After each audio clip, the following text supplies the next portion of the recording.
नमस्कार, राम राम साहब। हमारे आरएस एग्ज़ाम और राजस्थान से रिलेटेड कोई भी एग्ज़ाम हो, उसमें एक सबसे महत्वपूर्ण सब्जेक्ट होती है राजस्थान का इतिहास। तो आप सभी की बहुत समय से डिमांड थी कि सर राजस्थान का इतिहास आप कराइए, तो अभी राजस्थान हिस्ट्री मैं आपके सामने लेकर के आया हूँ। तो ये कंप्लीट कवरेज रहेगा राजस्थान हिस्ट्री का। इसमें आपको इंग्लिश और हिंदी दोनों मीडियम में जो है वो आपको बाइलिंगुअल कंटेंट मिल जाएगा। कंटेंट इन द सेंस कि आपको जो शब्दावलियाँ मिलेंगी, टर्मिनोलॉजी मिलेंगी, वो हिंदी और इंग्लिश में रहेंगी। बाकी 70% हिंदी ही यूज की जाएगी, यानी हिंदी मीडियम वाले विद्यार्थियों के लिए यूजफुल है। लेकिन इंग्लिश मीडियम वाले विद्यार्थी हैं, वो भी ये लेक्चर देख के अपने नोट्स तैयार कर सकते हैं। तो मैं शुरू से ही बोलता रहता हूँ कि हमारा कंटेंट जो है वो ऑलवेज यूनिक रहता है, जिसमें हम सबसे पहले वीडियो लेक्चर कराते हैं, आपको हैंड रिटन पीडीएफ प्रोवाइड कराते हैं, क्यूज कराते हैं टॉपिक वाइज, और मेंस से रिलेटेड क्वेश्चंस भी कराए जाते हैं। तो ये हमारा जो है वो इस तरीके से कंटेंट रहता है। ये आरएस और राजस्थान से रिलेटेड कोई भी अन्य एग्ज़ाम हो, लाइक राजस्थान पटवारी, राजस्थान पुलिस, जेईएन या राजस्थान कंप्यूटर इंस्ट्रक्टर, जहाँ पे भी राजस्थान हिस्ट्री वाला पोर्शन आता है, उसके लिए बहुत महत्वपूर्ण आपके लिए ये कोर्स रहने वाला है। ओके, तो इस वाले ओवरव्यू में, इंट्रोडक्शन में आपको मैं एक तो सिलेबस डिस्कशन करा देता हूँ, प्री का और मेंस का, और बाकी एग्ज़ाम में तो मैं आपको क्लियर बोल देता हूँ, अगर आरएस एग्ज़ाम के लिए कोर्स कंप्लीट हो रहा है तो बाकी एग्ज़ाम का ऑटोमेटिक ही कंप्लीट कोर्स हो जाता है उसमें।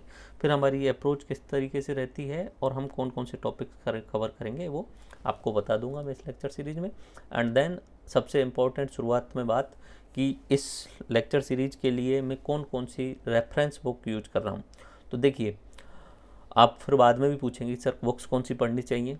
मेरा सजेशन ये है कि अगर आप सोलली इस कोर्स पे डिपेंड रह के भी रिवाइज करें 4 या 5 बार, तो भी आपके लिए बेस्ट रहेगा। लेकिन मैं इस जो कोर्स को बना रहा हूँ वो इन 4-5 बुक्स का निचोड़ है। आरबीएससी, पैनोरमा राजस्थान जी के, धरोहर राजस्थान जी के, पुरानी ईयर्स के क्वेश्चंस और मेंस रिलेटेड क्वेश्चन, इनका निचोड़ है इस कोर्स के अंतर्गत। तो आप इस पे अकेले डिपेंड रह के पढ़ें और रिवाइज करें तो आप निश्चित सफलता प्राप्त करेंगे। और अगर आप बुक लेना चाहें कि हिस्ट्री के लिए पढ़नी है, तो Rajasthan history RBSC Rajasthan board 9 से लेकर 12 तक बुक्स आती हैं, तो उसमें राजस्थान जीके की बुक आप ले लीजिएगा। पैनोरमा की राजस्थान की हिस्ट्री से रिलेटेड बुक आती है तो वो ले सकते हैं, धरोहर की भी आती है, ठीक है। तो इनमें से कोई सी भी एक बुक ले सकते हैं, बाकी नहीं भी लेना चाहें तो भी चलेगा। सबसे इम्पोर्टेंट होता है पुरानी ईयर्स के क्वेश्चंस को करना। इसके लिए किरण पब्लिकेशन की एक बुक आती है ओल्ड ईयर्स के क्वेश्चंस की, तो वो आप ले सकते हैं। नहीं लेनी है तो हमारी जो क्यूज हैं, क्यूज में हर टॉपिक से रिलेटेड 40-50 क्वेश्चन जो भी पुरानी ईयर्स के सभी एग्जाम में पूछे गए वो आपको मिल जाएंगे। तो रेफरेंस बुक तो मैंने आपको यहाँ बता दी। अब बात कर लेते हैं हम सिलेबस की। देखो, सिलेबस किस तरीके से डिफाइन है और हमें किस तरीके से करना है, ये आरएसपी का सिलेबस मैं आपके सामने पढ़ देता हूँ। यहाँ लिखा हुआ है राजस्थान के प्रागैतिहासिक स्थल, ठीक है। तो हिस्ट्री शुरू करनी है तो हमें पुराने समय से, प्राक ऐतिहासिक, ठीक है, प्राक ऐतिहासिक ऐसे समय का स्थल जब हमें लिखना और पढ़ना जो है वो मानव को नहीं आता था, तो प्राक ऐतिहासिक उसे बोला जाता है, ठीक है। तो उसमें पुरा पाषाण यानी पाषाण काल का भी पूरा वाला हिस्सा, पाषाण काल को हम 3 भागों में बांटते हैं, पुरा पाषाण, मध्य पाषाण और नव पाषाण। तो पुरा पाषाण यानी ओल्डेस्ट समय पे, जब से मनुष्य ने औजार बनाना शुरू किया था, पत्थरों के औजार बनाना शुरू किया था, उस समय से लेके फिर ताम्र पाषाण और कांस्य युग तक। पाषाण युग रहता है, फिर ताम्र युग आता है, फिर कांस्य युग आता है, फिर लोह युग आता है। तो कांस्य युग तक कुछ सभ्यताएं हमारे राजस्थान में डेवलप हुई थी, लाइक आहड़ सभ्यता, भागोड़ सभ्यता, कालीबंगा सभ्यता, पीलीबंगा सभ्यता, ठीक है। उसके अलावा नौ, और ऐसे ही बहुत सारे स्थल खोजे गए हैं जहाँ पे पुराने समय पे मनुष्य आदिवासी निवास करते थे। तो उनके रिगार्डिंग कुछ चीज़ें जो है वो हमें शुरुआत में यहाँ पे जानने के लिए आरएस प्री एग्जाम के सिलेबस में बोला गया है। ओके, फिर उसके बाद में उन्होंने बोला है ऐतिहासिक राजस्थान। अब राजस्थान की जब हिस्ट्री पढ़ते हैं ना, तो प्राग ऐतिहासिक और प्राचीन काल में इतना ज़्यादा पोर्शन नहीं आता है। राजस्थान की हिस्ट्री का जो मेन पोर्शन आता है वो मध्यकाल से शुरू होता है। वैसे यहाँ लिखा हुआ है प्रारंभिक ईस्वी के महत्वपूर्ण ऐतिहासिक केंद्र, तो सिर्फ और सिर्फ केंद्र कौन कौन से रहे हैं वो हमें देखने होंगे, क्योंकि उस समय का इतिहास ज़्यादा हमें प्राप्त नहीं होता है। उस समय का इतिहास हम उसी तरीके से मान लेते हैं जैसे मौर्य साम्राज्य रहा होगा, गुप्त साम्राज्य रहा होगा, उसका राजस्थान वाले हिस्से पे भी यहाँ पे कवरेज रहा होगा, यहाँ तक कब्जा रहा होगा उनका। हमारे राजस्थान में जो इतिहास शुरू होता है वो मध्यकाल से शुरू होता है, ऑलमोस्ट 11वीं सदी से मान सकते हो, लेकिन फिर भी हम 7वीं 8वीं सदी से शुरू करते हैं, जब से चौहान और गुर्जर प्रतिहार वंश शुरू होते हैं तब से हम राजस्थान का इतिहास मानते हैं। तो उन्होंने अगले टॉपिक में वही चीज़ दिया हुआ है कि राजस्थान के प्रमुख राजवंश या प्रमुख शासकों के राजनीतिक और सांस्कृतिक उपलब्धियाँ, तो उसमें उन्होंने दिया है गुहिल वंश। ये मेवाड़ यानी आज के समय का उदयपुर और चित्तौड़गढ़ वाला जो क्षेत्र था, वहाँ पे गुहिल वंश एंड बाद में सिसोदिया वंश, बाद में सिसोदिया वंश, इनका शासन रहा है। तो इसके रिगार्डिंग पढ़ना है तो मेवाड़ का इतिहास एक पूरा एक अलग लेक्चर रहेगी। प्रतिहार उन्होंने दिया है, तो प्रतिहार गुर्जर प्रतिहार वंश के बारे में पूरा पढ़ना होगा। चौहान वंश किस तरीके से रहा, सांभर से शुरू होकर के अजमेर में, सवाई माधोपुर में, जालोर तक फैला, तो चौहान, उसके बाद में परमार वंश, सिसोदिया अपना मेवाड़ वाली में आ जाता है, एंड कछवाहा वंश अपने जयपुर वाले क्षेत्र का। तो इन प्रमुख राजवंशों के बारे में बात करनी है, ठीक है। इसमें राठौर राजवंश जो है वो अपना जोधपुर के इलाके में आता है, उसके अलावा भाटी राजवंश जो है वो जैसलमेर वाले क्षेत्र के लिए आता है। तो ये हमें सब पढ़ना होगा। मैं अभी थोड़ी देर में आपको अपनी इंडेक्स बता दूंगा तो उसमें समझ में आएगा किस तरीके से रहेगा। फिर आगे उन्होंने लिखा है आधुनिक राजस्थान का उदय, तो उसमें भी 4-5 टॉपिक हैं, लाइक 19वीं 20वीं शताब्दी के दौरान राजस्थान में सामाजिक जागृति के कारक, किस तरीके से सामाजिक जागृति हुई, ये प्री का सिलेबस में। फिर राजनीतिक जागरण, जिसमें समाचार पत्रों, राजनीतिक संस्थाओं की भूमिका। 20वीं सदी में जनजातीय एवं किसान आंदोलन, तो हमें किसान आंदोलन और जनजातीय आंदोलनों के बारे में पढ़ना है जो अंग्रेजों के समय पे हुए थे, यानी पिछली सदी में 1900 से लेके और 1947 के आसपास तक। 20वीं सदी के दौरान विभिन्न देशी रियासतों में प्रजामंडल आंदोलन और राजस्थान का एकीकरण, ये लास्ट टॉपिक के रूप में रहता है, राजस्थान का एकीकरण। अब मेंस वाला सिलेबस भी मैं पढ़ देता हूँ, ठीक है। उसके बाद हमारी अप्रोच कैसे रहेगी वो मैं आपको बता देता हूँ।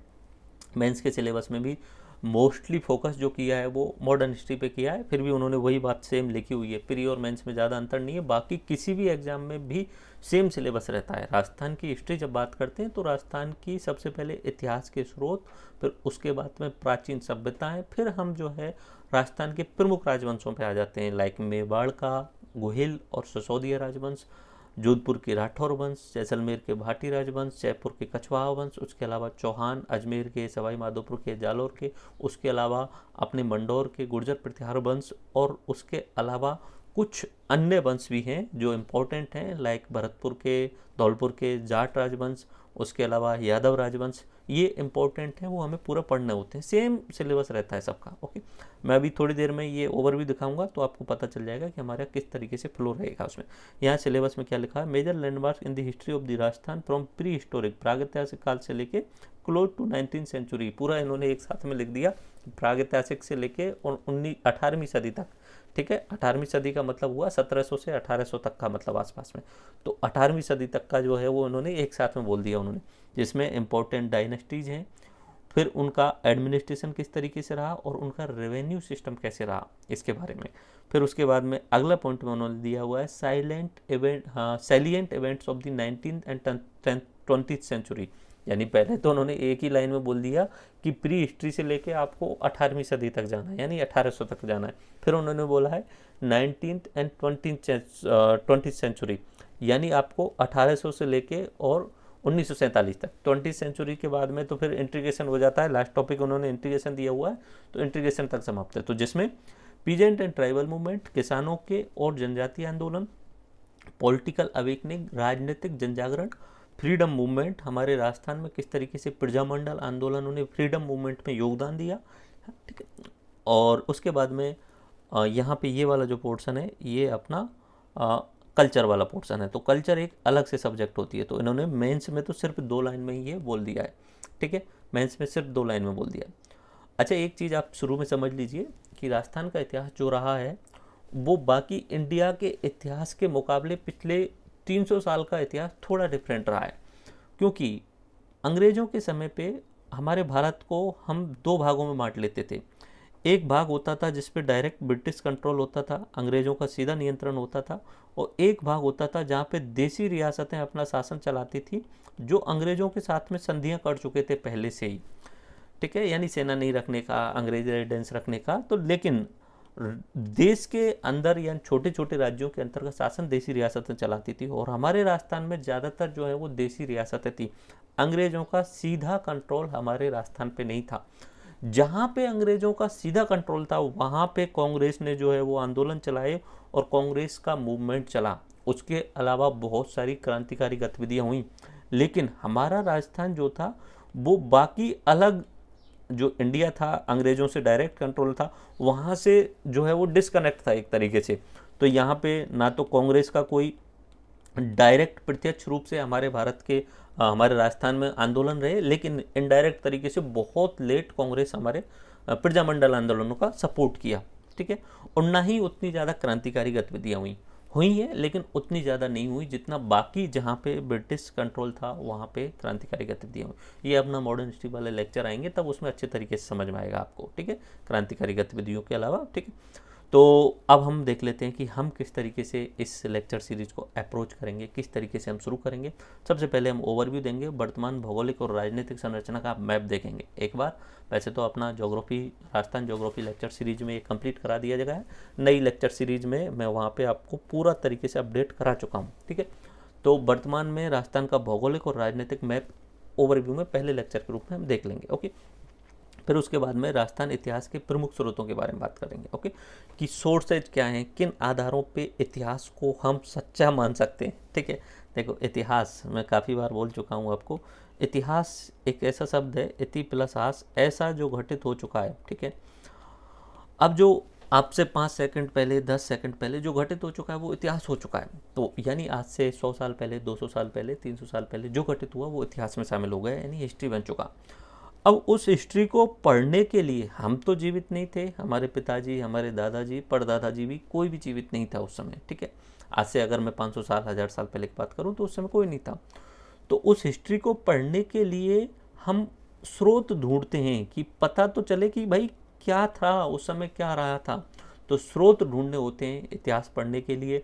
तो उनमें एक तो स्रोत जो आते हैं वो अपने साहित्य वाले स्रोत आते हैं। राजा महाराजाओं के जो पुरोहित होते थे, चारण होते थे, वो अपनी किताब लिख देते थे, लाइक चंद बड़दाई के द्वारा पृथ्वीराज आंसू लिखी गई। तो वो साहित्यिक स्रोतों के आधार पे हम इतिहास बनाने की कोशिश करते हैं।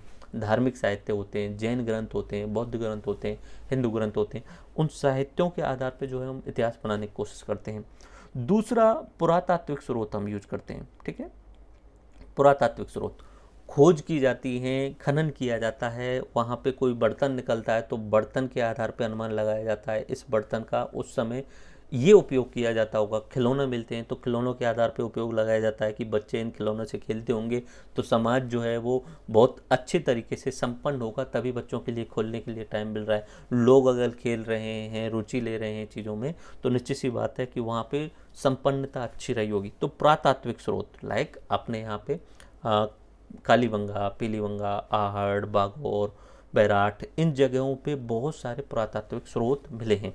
तो इन जो पहला जो पार्ट रहेगा वो इन स्रोतों के बारे में हम डिस्कस करेंगे, तो जिनमें हमें जो प्रमुख पुस्तक लिखने वाले व्यक्ति हैं उनके नाम याद करने होंगे, क्योंकि ऑब्जेक्टिव टाइप में उनसे रिलेटेड सवाल पूछे जाते हैं कि ये पुस्तक किस व्यक्ति के द्वारा रचित की गई। तो वो हम sources of our history, Rajasthan history में बात कर लेंगे, ठीक है। एक चीज़ और पहले मैं बता देता हूँ, इतिहास जो है वो एक ऐसा सब्जेक्ट है जो कभी भी 100% सच नहीं हो सकता, ठीक है। 100% सच हो ही नहीं सकता। आप ये देखिए कि कोई भी घटना कहीं दूसरी जगह घट रही है, आप मान लीजिए जयपुर में रह रहे हैं और कोई घटना घटती है पश्चिम बंगाल के अंतर्गत या कोई घटना घटती है बिहार के अंतर्गत, तो आपके पास में अगर वो उसे आपने आँखों से नहीं देखा है तो आपके पास में उस घटना में कुछ ना कुछ मिर्च मसाला मिल करके ही आएगा।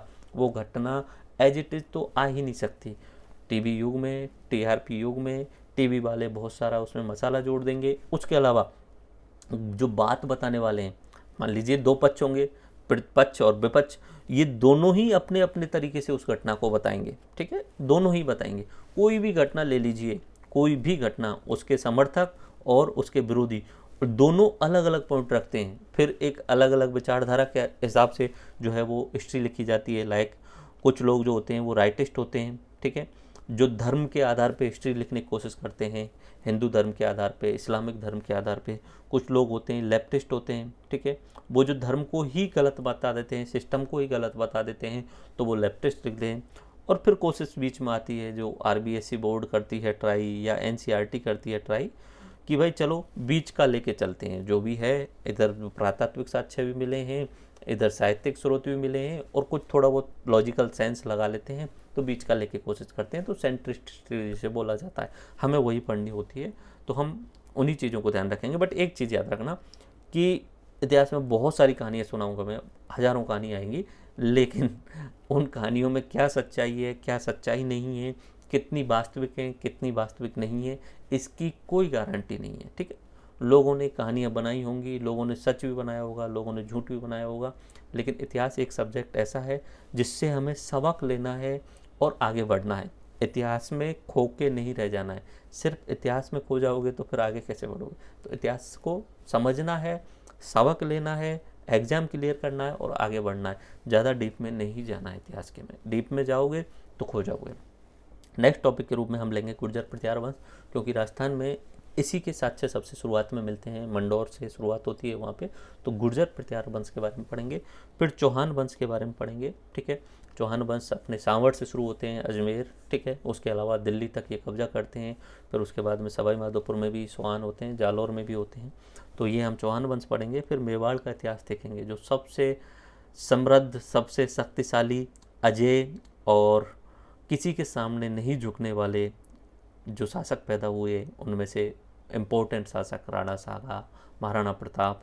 जो अकबर ने पूरे भारत पे कब्जा कर लिया था, तब एक छोटा सा ऐसा राज्य था जो बिल्कुल ही अकबर के कब्जे में नहीं आया था। अकबर ने पूरा जी जान लगा लिया था, लेकिन अकबर के कब्जे में नहीं आया था। तो उस महान शासकों का इतिहास, मेवाड़ का इतिहास हम देखेंगे। देन फिर मारवाड़ का इतिहास आएगा, जो जोधपुर से रिलेटेड है, जोधपुर के आसपास में पाली वगैरह। ये मैं ज्योग्राफी वाला पार्ट एक मैप बताऊंगा, तब उसमें आपको बता दूंगा, ओके। एंड देन उसके बाद में बीकानेर का इतिहास एंड जैसलमेर का इतिहास। तो बीकानेर के आसपास वाला क्षेत्र भी शामिल होगा उसमें, और जैसलमेर फिर जयपुर का इतिहास। एंड देन फिर अन्य राजवंश रहेंगे, भरतपुर के, धौलपुर के, परमार राजवंश, अलवर, करौली और टोंक। टोंक पे नागाओं का शासन था, तो वहाँ पे भी बात करेंगे। एक मेंस के रिलेटेड एक स्पेशल टॉपिक बनता है, मुगल राजपूतों का संबंध किस तरीके से रहा। वैसे तो यहाँ पे इन सब के साथ में पढ़ ही लेंगे, लेकिन एक अलग से एक रिवाइज करने के लिए यहाँ पे मुगल राजपूत संबंध एक टॉपिक रहेगा। देन फिर हम नेक्स्ट टॉपिक के रूप में जाएंगे आधुनिक भारत, आधुनिक राजस्थान में, और उसमें हम बात करेंगे राजस्थान में 1857 की क्रांति। तो 1857 की क्रांति राजस्थान में जिन 6 छावनियों में हुई थी, उनके रिलेटेड कुछ बातें करेंगे, और किस किस तरीके से उन्होंने अजमेर से शुरू करके और किस तरीके से दिल्ली चलो का नारा देते हुए, फिर वो सारी चीज़ें हम देखेंगे राजस्थान 1857 की क्रांति, ठीक है। उसके बाद में राजस्थान के प्रमुख किसान आंदोलन और जनजातीय आंदोलन, अलग अलग जगहों पे राजाओं के द्वारा जो अत्याचार हो रहे थे, जो उनसे अधिक लगान वसूल किया जा रहा था, उसके विरोध में किसानों ने आंदोलन किए थे, और कुछ जनजातियों के द्वारा, ट्राइबल्स के द्वारा आंदोलन किए गए थे, वो हम देखेंगे। फिर जनजागृति आंदोलन के रूप में प्रजामंडल आंदोलन आते हैं। ये जयपुर का प्रजामंडल आज शहरों में बनते हैं, हर शहर में बनने लग जाते हैं जहाँ पे राजा रहता है। भरतपुर का प्रजामंडल आंदोलन, उस तरीके से बीकानेर में, जैसलमेर में प्रजामंडल आंदोलन। तो जहाँ जहाँ पे प्रजामंडल बनते हैं, तो उनके रिलेटेड बात करेंगे कि उनमें भाग लेने वाले प्रमुख क्रांतिकारी, प्रमुख स्वतंत्रता सेनानी कौन थे। फिर उसके बाद में राजस्थान का एकीकरण, आज़ादी मिल जाती है हमारे भारत को, और फिर उसके बाद में सरदार पटेल जी को जिम्मा दिया जाता है कि इन रियासतों को एकीकृत किया जाए, इन रियासतों को इंडिया के अंतर्गत इंटीग्रेटेड किया जाए।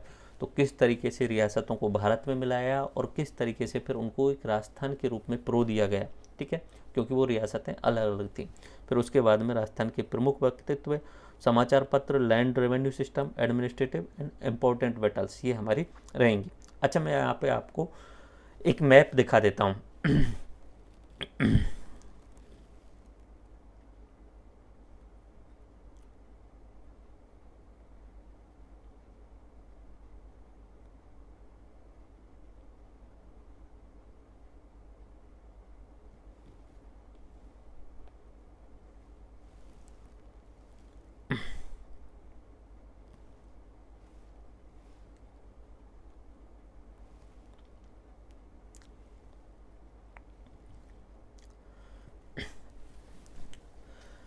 ये वाला आप मैप देखिए, वैसे तो ये टॉपिक मैंने ज्योग्राफी में भी शामिल किया है, यहाँ पे भी मैं आपको रिवाइज कराता हूँ उस चीज़ को। ओके, ये वाला आप मैप देखिए, ये हमारा वर्तमान का राजस्थान का पूरा मैप आपको दिख रहा है ऊपर से नीचे तक का। ओके, तो जिस समय भारत आज़ाद हुआ था, जिस समय भारत आज़ाद हुआ था 1947 में, उस समय हमारे राजस्थान में 19 रियासतें और 3 ठिकाने थे। रियासतें यानी राजा महाराजाओं के द्वारा चलाए जाते थे, ठिकाने थोड़े छोटे होते थे।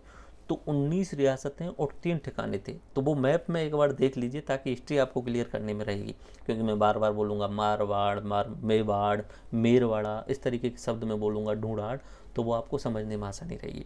देखो, जब आज़ाद हुआ था अपना भारत, उस समय ये वाला जो आप इलाका देख रहे हैं ना, इतना बड़ा, ये वाला, ये जोधपुर राज्य के अंतर्गत आता था और इस क्षेत्र को हम मारवाड़ बोलते थे। यहाँ पे राठौर वंशों का शासन था।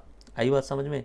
और ये एरिया वाइज हमारे पूरे इंडिया में सबसे बड़ा क्षेत्रफल कवर करता था। इसका क्षेत्रफल काफ़ी ज़्यादा है।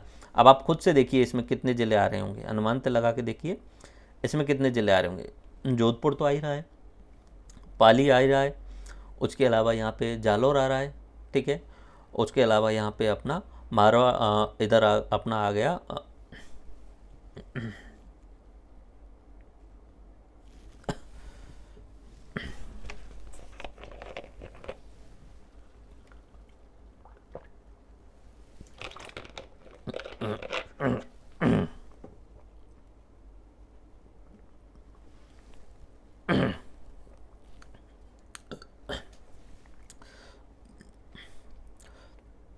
जालौर आ रहा है। उसके बाद इधर अपना आ गया बाड़मेर वाला ज़िला आ गया, और इधर आप देखेंगे तो नागौर वाले ज़िले का भी बहुत सारा हिस्सा यहाँ पे आ रहा है।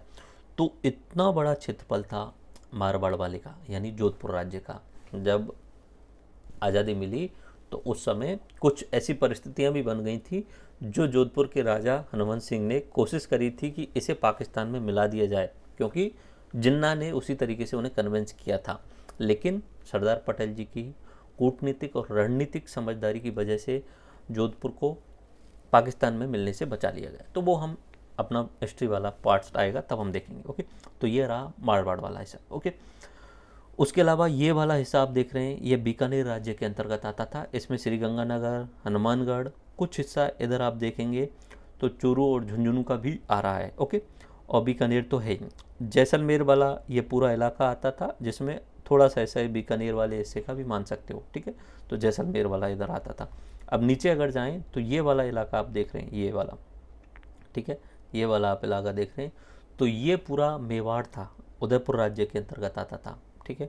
ये मेवाड़ था, उदयपुर राज्य के अंतर्गत आता। रावल या सिसोदिया बोलते थे इन्हें, ठीक है। रावल शुरुआती जो थे उनके आधार पे बोला जाता था, फिर बाद में इन्हें राणा बोलने जाने लगा। ओके, तो इनकी राजधानी नागदा, चांबंड और चित्तौड़गढ़ और उदयपुर रही थी। तो ये वाला क्षेत्र आपको याद रखना है। पहले ये क्षेत्र यहाँ तक भी था, डूंगरपुर, बांसवाड़ा, और ये इसी के अंतर्गत आते थे। धीरे धीरे इसका थोड़ा सा बंटवारा हो गया, तो डूंगरपुर एक अलग रियासत बन गई थी, बांसवाड़ा एक अलग रियासत बन गई थी, प्रतापगढ़ अलग रियासत बन गई थी। ओके, और इधर आते हैं तो ये कोटा रियासत है, ठीक है। यहाँ झालावाड़ रियासत है। 19 रियासतों की मैं बात कर रहा हूँ, ठीक है। और इधर की साइड में आते हैं तो ये धौलपुर रियासत है। यहाँ करौली रियासत थी, यादव राजवंश था वहाँ पे। ये भरतपुर और धौलपुर जहाँ जाट राजवंश था। अलवर राजवंश, अलवर राज्य जहाँ पे कछवा शासकों से रिलेटेड था। और ये पूरा इलाका जयपुर राज्य के अंतर्गत आता था, और सबसे पैसे वाला जो राज्य था वो जयपुर राज्य था, ठीक है। इसे ढूंढाड़ राज्य के नाम से भी जाना जाता था। इनकी राजधानी जंबा रामगढ़ और आमेर रही थी, बाद में लास्ट में उन्होंने जयपुर कर ली। तो ये तो बड़े बड़े मैंने आपको बता दिए, और इनमें से एक अकेला क्षेत्र था, एक अकेला क्षेत्र आप देख लीजिए यहाँ पे, ये वाला जो क्षेत्र है ना, ये वाला, ये अकेला क्षेत्र था जो किसी भी रियासत के अंदर में नहीं आता था। ध्यान रखना ये वाली बात। ये वाला जो क्षेत्र है, अजमेर वाले आसपास वाला क्षेत्र जो है, ये किसी भी रियासत के अंतर्गत नहीं आता था, यानी राजा नहीं थे यहाँ पे डायरेक्ट अंग्रेज कंट्रोल करते थे। आज के समय पे आप जो यूनियन टेरिटरी सुनते हैं ना, यूनियन टेरिटरी जहाँ पे डायरेक्ट केंद्र सरकार शासन करती है, तो ऐसे ही यहाँ पे था मेरवाड़ा में, ठीक है। तो ये अंग्रेजों के समय के जो हैं प्रमुख 19 रियासतें थी। नाम बोल देता हूँ: जोधपुर, बीकानेर, जैसलमेर, उदयपुर, जयपुर, कोटा बूंदी, सिरोही, डूंगरपुर, बांसवाड़ा, प्रतापगढ़, टोंक, करौली, धौलपुर, भरतपुर, अलवर, किशनगढ़, शाहपुरा और झालावाड़। ये 19 तो रियासतें थी और 3 ठिकाने थे, नीमराणा, कुशलगढ़ और लाबा। ये प्रमुख जो है वो 3 ठिकाने थे। तो ये अगले लेक्चर्स में काम आते रहेंगे, इसमें आपको मैं यूज करता रहूँगा, क्योंकि आज़ादी के समय पे जो है इस तरीके की कंडीशन थी।